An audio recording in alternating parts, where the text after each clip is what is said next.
उसे विदाई का समय याद आ गया। उस टाइम उसकी माँ ने उसे समझाया था, बेटा अदिति, ये घर तो तुम्हारा हक का है ही, क्योंकि तुम हमारी इकलौती संतान हो, लेकिन आज के बाद वो घर ज्यादा तुम्हारा हक का है। साथ ही साथ उस घर के सारे सुख और दुख भी तुम्हारे हैं। उस घर के मान मर्यादा पर कभी भी आँच मत आने देना। इस घर से ज्यादा अब तुम्हारी उस घर की जिम्मेदारी बनती है, क्योंकि वो तुम्हारा ससुराल है। अपने माँ पापा के नाम पर या उनकी परवरिश पर कभी कोई लांछन मत लगने देना। वैसे तो तुम हमारी प्यारी बिटिया हो, लेकिन तो भी मेरा एक कर्तव्य है, वो मैं तुम्हें बताने जा रही हूँ। दोनों माँ बेटी विदाई के टाइम फूट फूट कर रो रही थी। अदिति की आंखों के सामने विदाई का वो सीन चल रहा था और ये सब सोच के वो हताश हो गई।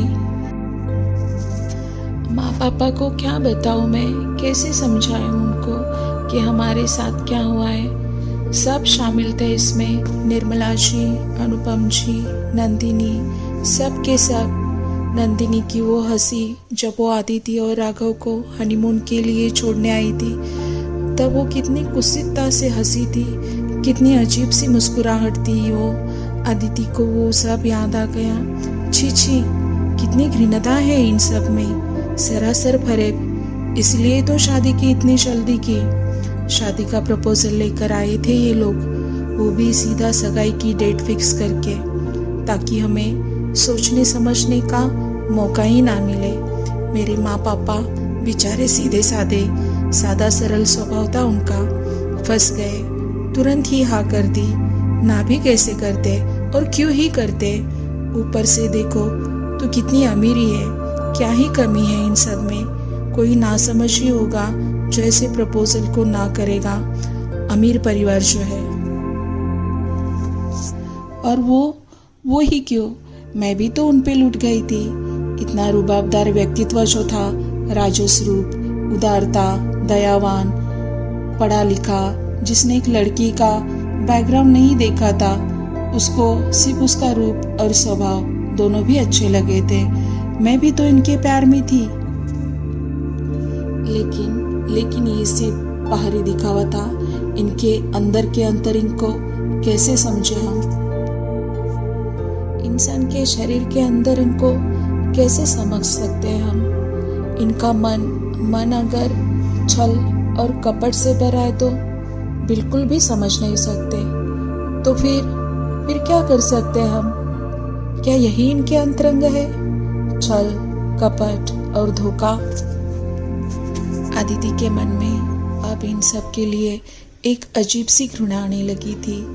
उसे क्या करूं और क्या ना करूं के विचारों ने उसका मन घेर लिया था।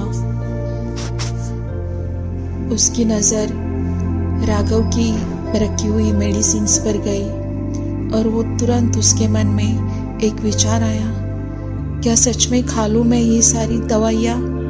चैन की नींद तो सो जाऊंगी हमेशा के लिए, सारा दुख अंदर का अंदर ही मिट जाएगा, किसी को कुछ भी पता नहीं चलेगा।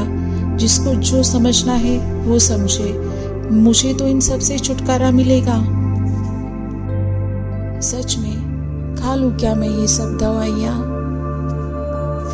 और बदनामी का क्या होगा अदिति?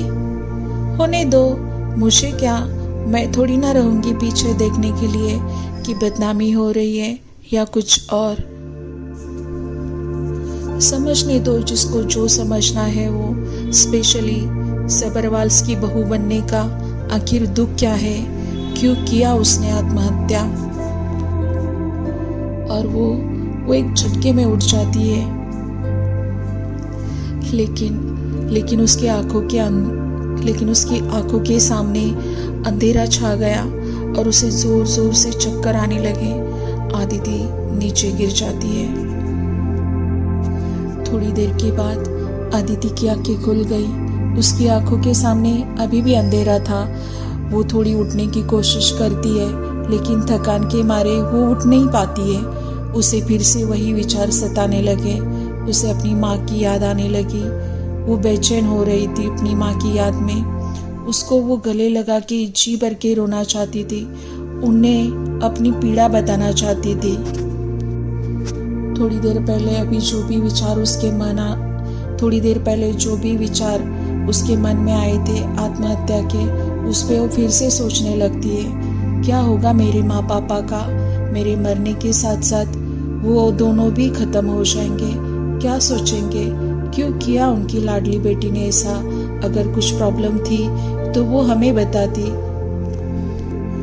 ससुराल और मायका दोनों भी उजड़ जाएंगे और राघव तो जिंदा ही मर जाएंगे, प्रत्यक्ष मृत्यु मेरी हो जाएगी, लेकिन जाने अनजाने में सब जिंदा ही मौत मरेंगे। और इसकी बजाय इस जहर को मैं अगर जिंदा ही पी जाऊं तो सब अपने आप ठीक हो जाएगा। शारीरिक जरूरतों के ऊपर भी तो एक जीवन है, मुझे अपना मन बड़ा करना होगा और मुझे इस जहर का घुट पीना ही पड़ेगा, तभी जाके ये संसार खिल उठेगा। अदिति को अब सब समझ में आ चुका था, राघव आते टाइम सफर में क्या कहना चाहते थे। जीवन के इस पड़ाव में अपने सपनों के राजकुमार ने दिया हुआ वो शादी का तोहफा, उस तोहफे से उसे अभी घृणा हो रही थी। अभी अगर वो सामने होते तो मैं पूछती उनसे, क्यों राघव, क्यों किया आपने मेरे साथ ऐसा, किस जन्म का बदला लिया, मुझे बर्बाद करके क्या मिला आपको, अब क्या करूं मैं, कैसे संभालूं खुद को। उसकी आंखों से आंसू रुकने का नाम ही नहीं ले रहे थे और रोते रोते वो कब सो गई उसे भी पता नहीं चला। सुबह सूरज की कोमल किरणों से अदिति की नींद खुल जाती है। अभी वो थोड़ा हल्का महसूस करने लगती है। वातावरण में अभी भी हल्की सी ठंड थी। उसने देखा किसी ने उस पर शॉल डाली थी। उसने अंदर की तरफ देखा तो वहां पे राघव नहीं था। अदिति को पिछली रात याद आ गई और उसका गुस्सा और भी बढ़ता चला गया। उसका अंदर जाने का मन बिल्कुल भी नहीं था, तो भी वो अंदर चले जाती है कांपते कदमों के साथ। कमरे में कोई भी नहीं था। राघव को वहां ना देखकर उसको थोड़ा अच्छा लगा। रात पर रोने की वजह से उसका शरीर और मन दोनों भी थक गए थे। वो पलंग पे सोना चाहती थी थोड़ी देर के लिए, लेकिन उसको नींद नहीं आ रही थी। उसने बाथरूम का दरवाजा खोला और गर्म पानी का शॉवर लिया। उसको अभी थोड़ा अच्छा महसूस होने लगा। आते टाइम राघव की माँ ने उसे महंगे से महंगे साड़ियाँ, गहने पैक करके दिए थे। वो सबको साइड में रख के वो अपनी ही बैग से एक साधारण सी साड़ी चुनती है और उसे पहन लेती है। वो कपड़े और गहने को देखकर उसे अब घिन आने लगती है। वो अपने गले में सिर्फ राघव ने पहनाया हुआ मंगलसूत्र ही रखना चाहती थी। वो एक सुहागन का जो भी श्रृंगार रहता है वो श्रृंगार करती है और अपने आप को शीशे में देखती है और हल्के से मुस्कुराते हुए कहती है, वाह क्या रूप पाया है मिसेस सब्रवाल अपने। मिसेस सब्रवाल, हाँ मिसेस सब्रवाल, मिसेस आदिति राघव सब्रवाल। कितना कड़वा सच था लेकिन सच तो था। अमेरिकी चादर में और करुणा की झालर में छुपा हुआ वो कटु सत्य था। तभी दरवाजा पे किसी ने नॉक किया। आदिति ने पीछे मुड़ के देखा। दीनू चाचा हाथ में चाय नाश्ते का ट्रे लेकर खड़े थे। वो बड़े प्यार और अदब से आदिति की तरफ देख रहे थे। बहू रानी, राघव बाबा टहलने गए, 2 घंटे से ज्यादा हो गया। इतना खुश उनको पहली बार देखा। देखकर दिल को बड़ा सुकून मिल गया। भगवान तुम दोनों की जोड़ी सदा बनाए रखे। तुम दोनों का साथ जन्म जन्म तक का रहे। खुश रहो तुम दोनों। चाय का ट्रे रखकर और आदिति को आशीर्वाद देकर दीनू चाचा वहां से चले जाते हैं। चाय पीकर अदिति भी नीचे आती है और दीनू चाचा को बोलती है, चाचा मैं थोड़ा बाहर घूमने जा रही हूँ। हाँ बहू रानी, बिल्कुल, चलिए मैं आपको गेट तक छोड़ता हूँ। और आपको कहाँ की वादियाँ अच्छी लगेगी वो भी मैं दिखाता हूँ। चाचा अदिति को गेट तक छोड़ने आते हैं और उसे रास्ता दिखाते हुए कहते हैं, बहू रानी, यहाँ से आगे एक बड़ा अच्छा पॉइंट है। राघव बाबा भी वहाँ की तरफ ही गए हैं, उनका वो फेवरेट पॉइंट है, आपको भी अच्छा लगेगा, आप वहीं पे चले जाओ। ओके दीनू चाचा, अब मैं आगे चले जाऊंगी, आप वापस जाइए, बोल के अदिति आगे की तरफ बढ़ती है। वो जगह बिल्कुल नेचर से भरी, शहर से दूर, बिल्कुल सुनसान थी। बहुत ही कम लोग वहाँ पे आते थे। सूरज की किरणें चमक रही थी, बीच बीच में पक्षियों की चिलकारियाँ भी सुनाई दे रही थी। दूर तक फैली हुई वो पहाड़ियाँ नीली सफेद श्रृंखलाओं के साथ वातावरण की खूबसूरती कितना बढ़ा रही थी। बीच बीच में केसर की खुशबू भी मन को महका रही थी। कल रात से जो भी दर्द अदिति ने झेला था, वो दर्द की पीड़ा उस वातावरण को महसूस करते थोड़ी कम हो रही थी। वो सोचने लगी, किस तरह से होती है ना जिंदगी, उसमें सारे रंग होते हैं, खुशबू होती है, लोग इसको कितना खुलकर जीते हैं। मेरे सामने भी तो एक लंबा सफर है, यही तो जिंदगी है। उसने अपने आसपास नजर डाली, इतने बड़े बड़े पेड़ जो सबको छाया दे रहे थे। ऊपर आसमान की तरफ देखा, आसमान के भी तो कितने रूप होते हैं, वो सबको छांव भी देता है, धूप भी देता है और बारिश भी देता है। कितनी सारी खूबियां इस आसमान में। जिंदगी भी तो ऐसी ही है, कितने सारे पड़ाव होते हैं इसमें, कभी ऊपर, कभी नीचे, कभी प्यार, कभी तकरार, कभी सुख, कभी दुख। लोग आते हैं, चले जाते हैं, अपना मतलब निकाल के, कोई किसी का नहीं होता है। इंसान बिल्कुल अकेला होता है, बिल्कुल मेरी तरह। घाटी के किनारे एक बेंच पे बैठे अदिति बिल्कुल गहरे विचारों में खो गई थी। वह तक फैली उस गहरी घाटी को देखते हुए अपने जीवन का जवाब खोज रही थी। न जाने कितना वक्त हो गया था, शरीर को अब थोड़ी गर्मी का एहसास होने लगा था। अपने आप को विचारों में खोई हुई अदिति ने अचानक से पीछे देखा। नीला स्वेटर और सफेद मफलर के साथ राघव पीछे उसके खड़े थे। उसको देखकर उसके चेहरे पे एक हल्की सी स्माइल आती है और वो मन ही मन बोल उठती है, इसी रूप ने तो मुझे बहकाया था। छोटा, धोखेबाज, स्वार्थी, कायर। राघव को देख के अदिति तुरंत वहां से उठ पड़ती है और चलने लगती है। राघव भी उसकी तरफ आगे बढ़ के तुरंत उसको अपनी तरफ खींचता है और कहता है, रुक जाओ अदिति, सुनो तो सही, मुझे तुमसे बात करनी है। इतना गुस्सा अच्छा नहीं है, मुझे मेरी बात कहने का एक मौका तो दो, फिर जितना मर्जी तुम नाराज हो जाओ। प्लीज अदिति, राघव उसको रिक्वेस्ट करता है रुकने के लिए। गुस्सा? क्या करूंगी मैं गुस्सा करके, बताओ, कहाँ जाऊंगी मैं? मंगलसूत्र को दिखा के अदिति राघव को बोलती है, ये रस्सी जो बांध के रखी है आपने मेरे गल में, ये रस्सी बांधकर आपने एक नौकरानी जो खरीद ली है, अपने पैसे का रोब दिखा के, शान शौकत दिखाकर कहाँ जा सकती हूँ मैं, और मैं कैसे आप पे गुस्सा हो सकती हूँ मिस्टर सबरवाल? अदिति गुस्से में तिल मिला रही थी। उसे क्या बोले और क्या ना बोले समझ में ही नहीं आ रहा था। सच कहे तो बहुत ही सॉफ्ट स्पोकन थी, उसे कभी ज्यादा गुस्सा नहीं आता था, लेकिन आज वो ये सब बोलने के लिए मजबूर थी।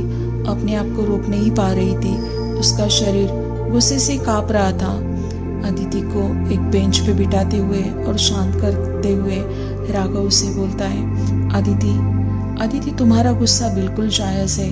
इस समय तुम कुछ सोचने की मनस्थिति में नहीं हो। तुम्हारा मन निराशा और अपमान से भरा हुआ है और वो स्वाभाविक भी है। तुम मुझसे नाराज मत हो जाओ, शांत हो जाओ। मैं समझ सकता हूँ कि तुम पे क्या बीत रही है, लेकिन तुम्हारी सेहत के लिए इतना गुस्सा सही नहीं है आदिति। राघव उसे समझाने की कोशिश करते हैं। उसके चेहरे को अपने दोनों हाथों में लेकर राघव उसे कहता है, और ये क्या कहा तुमने अभी कि मैंने तुम्हें पैसे से खरीद लिया है? सच में आदिति, क्या तुम ऐसा सोचती हो मेरे बारे में? अदिति, तुम बस मुझे बोल दो, मैं तुम्हें तुरंत छुटकारा दे दूंगा। मैं तुरंत तुम्हें इस शादी से आजाद कर दूंगा। राघव ने अदिति के बाजू में बैठते हुए एकदम हल्के स्वर में कहा। सच कहे तो अदिति के इस बिहेवियर से राघव भी थोड़ा डर गया था। छुटकारा दोगे आप मुझे? बताइए तो जरा, आप मुझे छुटकारा कैसे दोगे? डिवोर्स देकर? Oh wow! और क्या होगा उन सब से? बताइए, सोसाइटी में क्या इज्जत रहेगी मेरी फैमिली की? क्या आपने इन सब के बारे में कभी सोचा है? कहते छुटकारा देता हूँ। एक पढ़े लिखे होने के बाद भी आप ये सब कैसे बोल सकते हो राघव? चिड़िया के पंख जो छाट दिए हैं आपने, और अभी आप बोल रहे हो कि उड़ जाओ खुले आसमान में। अब बताओ आप, क्या वो चिड़िया उड़ सकती है? कैसे उड़ेगी वो बिना पंख के? आपने उसके पंख जो छाट दिए, छीन ली उससे अपनी आज़ादी और छोड़ दिया उसे ऐसे ही जिंदा तड़पने के लिए। क्या एक पढ़े लिखे इंसान से ऐसी उम्मीद की जा सकती है? क्या करना चाहते हो राघव आप मेरा? बताइए, प्लीज मुझे बताइए। और वो जोर जोर से फूट फूट कर रोने लगती है। अदिति की उस दर्दनाक तड़प को देखकर राघव पूरी तरह से टूट जाता है। उसे अदिति का वो दर्द देखा नहीं जा रहा था। वो खुद को और अदिति को संभालते हुए उसका हाथ अपने हाथ में लेकर कहता है, अदिति तुम बदनामी से और सोसाइटी से डरो मत। मैं सब सह लूंगा। मैं अपनी सच्चाई इस दुनिया को बताऊंगा। सब घाव मैं अपने माथे लूंगा। सब कुछ मैं सह लूंगा। लेकिन मैं अपनी अदिति को ऐसे तड़पते हुए नहीं देख सकता मैं तुम्हें ऐसे रोते ही। और राघव भी शर्मिंदगी से रोने लगता है। मैं तुम्हें नहीं देख सकता अदिति ऐसे। मैं करवाऊंगा तुम्हारी दूसरी शादी। मैं वो तुम्हें सब कुछ दूंगा। तुम्हारी खुशी ही मेरे लिए सब कुछ है। तुम ही मेरा प्यार हो। इस दुनिया का सबसे खूबसूरत इमोशन हो। मैं तुम्हें ऐसे टूटते हुए नहीं देख सकता। मैं इस संसार के सब दुख सहन कर सकता हूँ, लेकिन तुम्हारी आंखों में मैं एक भी आंसू बर्दाश्त नहीं कर सकता। राघव जी जान से अदिति को समझाने की कोशिश करता है। अरे वाह मिस्टर सब्रवाल, कितने महान हैं आप, है ना? कितने शानदार विचार है आपके। कितना सोचते हैं वो आप दूसरों के बारे में, अपनी पत्नी के बारे में। अगर इतना ही था तो ये सब पहले ही क्यों नहीं सोचा? क्यों नहीं बताया मुझे आप सब? क्यों नहीं बताया आपने ये सब अपने बारे में मुझे शादी के पहले? आपको पता है अभी क्या होगा? मैं बताती हूँ आपको अब क्या होगा। मैं बताती हूँ आपको अब क्या होगा। सबसे पहले मेरी माँ से शुरुआत करते। वो क्या बोलेगी पता है? अरे आदिति, गांधारी को देखा है तुमने? उसने तो पूरी जिंदगी जन्मदाता स्वीकार की। अपने अंधे पति का साथ देने के लिए उसने अपनी आंखों पे पट्टी बांधी।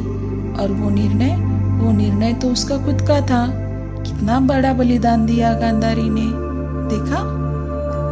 अब आते आपकी माताजी पे। आपकी पूज्य माताजी, मेरी सास, वो क्या बोलेगी पता है? अदिति, द्रौपदी को देखो। क्या द्रौपदी ने अपनी सास की आज्ञा नहीं मानी? 5 पतियों के साथ उसने अपनी जिंदगी बिता दी। क्या बीता होगा उस पे? अब आते हैं समाज पे। समाज के पास तो माता सीता का आदर्श है ही। आदिति बुरी तरह से हंस पड़ती है। और आप तो दानवीर बनोगे अपनी एक दिन की शादी का दान देकर, और मैं बनूंगी कामुक स्त्री जो शारीरिक सुख की लालसा रखती है। वाह, क्या विचार रखते हो आप मिस्टर सब्बरवाल।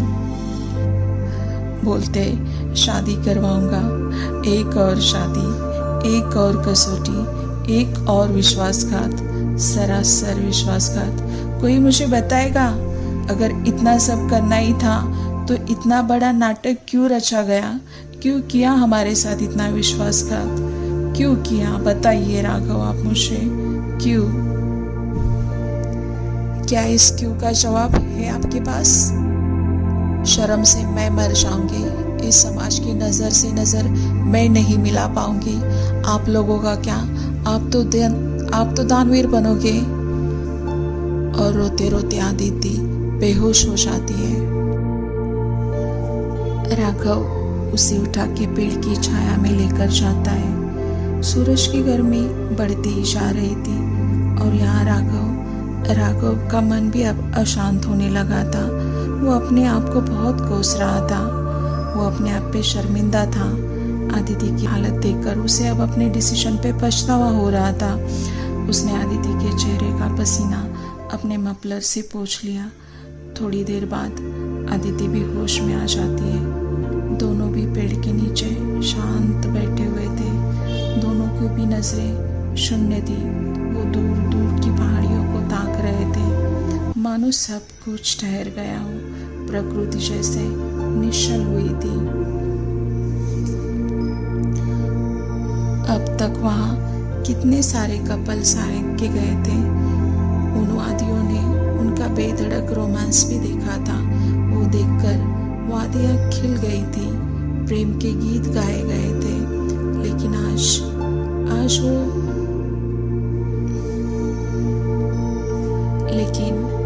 लेकिन आज वही वादियाँ इस जोड़े को देखकर बेहोश सी हो गई थी और वो भी मानो रो पड़ी थी। शायद ऐसे जोड़े को वो पहली बार देख रही थी।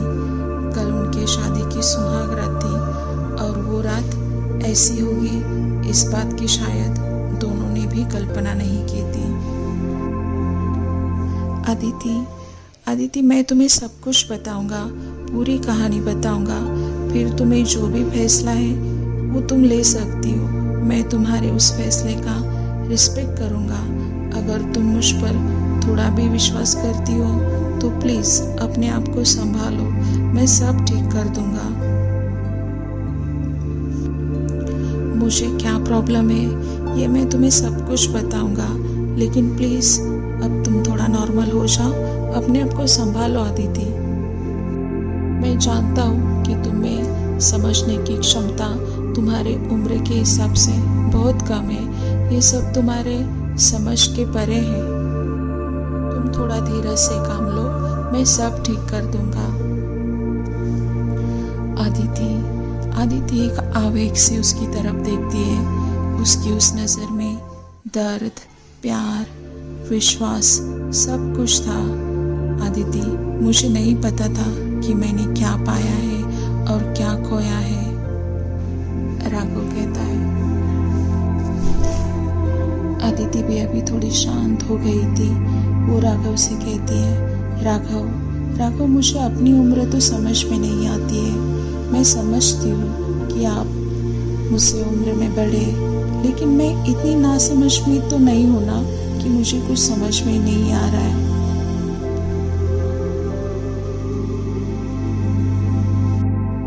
राघव, एक लड़की का एक सपना होता है। अपने सपनों के राजकुमार को लेकर मेरा भी था। आप मुझे बताइए, जिस सुख का सपना मैंने आपको लेकर बुना था, क्या वो मेरा सपना अभी कभी पूरा होगा? क्या वो सुख मुझे कभी मिल पाएगा? क्या आप कभी समझ सकोगे? कभी नहीं। अब तो वो कल्पना ही रह गई है। आप मेरे दुख को कभी समझ नहीं पाओगे। पुरुष चाहे कितनी भी गलती करे, लेकिन ये समाज उसे हमेशा ऊपर के स्थान पे रखता है और स्त्री स्त्री चाहे दोषी ना भी हो तो भी ये समाज उसे दोषी ठहराता है, उसे गलत समझता है। आप मेरे दुख को कभी समझ नहीं पाओगे। अदिति, मेरे साथ जिंदगी ने कुछ ऐसे खेल खेले हैं, उस टाइम पे मैं भी तो ना समझ था, मुझे भी इन सब बातों की समझ नहीं थी। मैंने भी उस टाइम पे धीरे से काम लिया था। मैं तुम्हें सब कुछ धीरे धीरे बताऊंगा। हालांकि वो सब मेरे लिए भी तो मुश्किल था, लेकिन मैंने अपने आप को संभाल लिया था। मैंने एक सीख ज़रूर ली, शरीर से ऊपर मन होता है, भावना होती है, विचार होते हैं, और विचार हमें जिंदगी की दिशाएं दिखाती है। इस दुनिया में ऐसे कितने शादीशुदा कपल्स होते हैं जिनकी शादीशुदा जिंदगी सुखदायक होने के बाद भी मेरा मतलब है कि वो दोनों में भी शारीरिक सुख होने के बाद भी एक्स्ट्रा मैरिटल अफेयर्स कितने सारे लोगों ने किए हैं जिनका मन और भावना के साथ कोई लगाव नहीं है। वो लोग सिर्फ भौतिक सुख के पीछे पड़ते हैं, सिर्फ और सिर्फ शरीर सुख के लिए। ऐसे लोग कभी मन से जुड़ नहीं पाते। ये लोग सिर्फ शरीर सुख के लिए एक दूसरे की ज़रूरत मानते हैं, और फिर ऐसे रिश्ते दुनिया के लिए सिर्फ और सिर्फ तमाशा बन जाते। वहाँ कोई भी प्रेमी और प्रेमिका नहीं होती है। राघव की ये बातें सुनकर अदिति हंस पड़ती है। मिस्टर सब्रवाल, आपकी जानकारी के लिए मैं एक बात बताना चाहती हूँ आपको। ऐसा दिव्य और अद्भुत प्यार सिर्फ किताबों और कहानियों में अच्छा लगता है। ऐसे प्यार पे तो कविताएं बनती है, गज़लें बनती है, गाने लिखे जाते हैं। लेकिन हम तो पति पत्नी हैं, रोज़ मिलेंगे, साथ में रातें बिताएंगे और ज़िंदगी जिएंगे, तो सिर्फ कल्पनाओं में ये सब पॉसिबल है? क्या हम ऐसे जी पाएंगे? चलते चलते वो रुक जाती है। सामने देखते हैं तो वो दोनों भी ऑलमोस्ट घर के गेट तक पहुंच चुके होते हैं। उन दोनों को हंसता खिलता हुआ देखकर दिनू चाचा और उनकी पत्नी दोनों भी खुश होते हैं। उन दोनों ने अदिति और राघव के लिए एक शानदार खाना बनाया था। वो उनको खाना खाने के लिए रिक्वेस्ट करते हैं। दोनों भी खाना खाकर ऊपर अपने कमरे में आराम करने के लिए निकल जाते हैं।